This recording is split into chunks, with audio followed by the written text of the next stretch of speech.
શું એક cartoon Gujarati સિનેમાની pole ખોલી શકે? હાલમાં જ શરૂ થયેલ ઇન્સ્ટાગ્રામ પેજ અપુન કા અડ્ડા ધમાલ મચાવી રહ્યું છે. આ સપ્તાહે રિલીઝ થઈ રહેલી ગુજરાતી ફિલ્મ લોચા લાપસી અને સતરંગી રે અને ગત સપ્તાહે રિલીઝ થયેલી ફિલ્મોના બોક્સ ઓફિસ કલેક્શનની વાત આજે આપણે ગુજરાતી સિનેમાની વાતમાં કરીશું. હું છું તમારો હોસ્ટ અને દોસ્ત ડોક્ટર તરુણ બેંકર.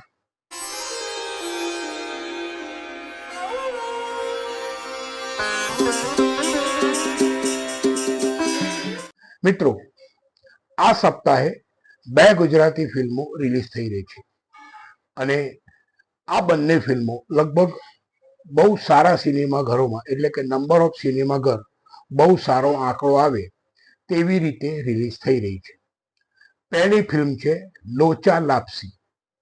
જી હા, મલ્હાર ઠાકર ઘણા સમય પછી ફરી પાછો આવ્યો છે અને તે પણ નિર્માતા અને એક્ટર તરીકે. લોચા લાપસીની વાર્તાની વાત કરીએ તો એક એન્જિનિયર કચ્છ ભુજના પ્રવાસે નીકળે, પછી રસ્તામાં એની ગાડીનું પંક્ચર થાય, બીજી ગાડીમાં બેસે અને એની પાછળથી એક છોકરી આ ગાડીમાં બેસે અને આ દરમિયાન જે એક સિક્રેટ વાત છે, ગાડીમાં એક લાશ છે અને એની જે બબાલ થાય છે એની આ ફિલ્મ છે. આ ફિલ્મના જોનરની વાત કરીએ તો હાસ્ય, રોમાંચ અને નાઇટમેર જેવી આ ફિલ્મ આજથી રિલીઝ થઈ રહી છે. બીજી જે ફિલ્મ રિલીઝ થઈ રહી છે તેનું નામ છે સતરંગી રે. આમાં સંસ્કાર, સમાજ અને સંસ્કૃતિની વાત કરવામાં આવી છે. મોડર્ન છોકરી અને દેશી છોકરાના લગ્નની વાત આ ફિલ્મમાં વણી લેવામાં આવી છે. આ ફિલ્મમાં ઘણા બધા કલાકારો છે. રાજ બસિયા આ ફિલ્મના એક્ટર પણ છે અને નિર્માતા પણ છે.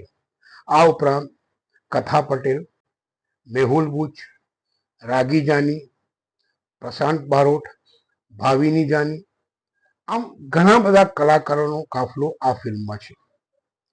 આ બંને ફિલ્મો ખૂબ સારા થિયેટરોમાં, નંબર ઓફ થિયેટર સાથે અને નંબર ઓફ શો સાથે અમદાવાદ, સુરત, વડોદરા, રાજકોટ અને ગુજરાતના અન્ય સેન્ટરો ઉપરાંત મુંબઈમાં રિલીઝ થઈ રહી છે.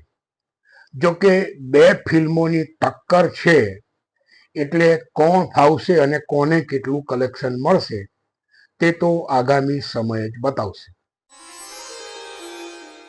મિત્રો, બોક્સ ઓફિસના કલેક્શનની વાત કરીએ તો પહેલા જ હું હાથ જોડીને માફી માંગી લઉં કે ગત સપ્તાહે કોઈક આંકડાની ફેર અથવા સમજ ફેરને કારણે ઉડન છૂનું પહેલા વીકનું કલેક્શન માત્ર 12 લાખ હોવાની વાત કરી હતી, પણ ખરા અર્થમાં આ કલેક્શન 1.2 કરોડ રૂપિયા હતું અને બીજા વીકમાં પણ બીજું 1 કરોડ રૂપિયાનું કલેક્શન થયું છે.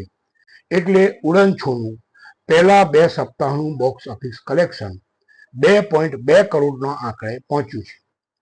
આ ઉપરાંત ગત સપ્તાહે રિલીઝ થયેલી ફિલ્મ ફ્રેન્ડો 55 લાખનું કલેક્શન પહેલા વીકમાં કરી શકી છે. તો જે ફિલ્મને ખૂબ પ્રશંસા મળી, ઘણા લોકોએ તેના વખાણ કર્યા, એ ફિલ્મ ઇન્ટરવ્યૂ પહેલા સપ્તાહમાં માત્ર 12 લાખનું જ કલેક્શન કરી શકી છે. અને હવે સોશિયલ મીડિયાના બારણેથી. મિત્રો, સોશિયલ મીડિયા ઉપર એક અખબારનું કટિંગ વાયરલ થઈ રહ્યું છે.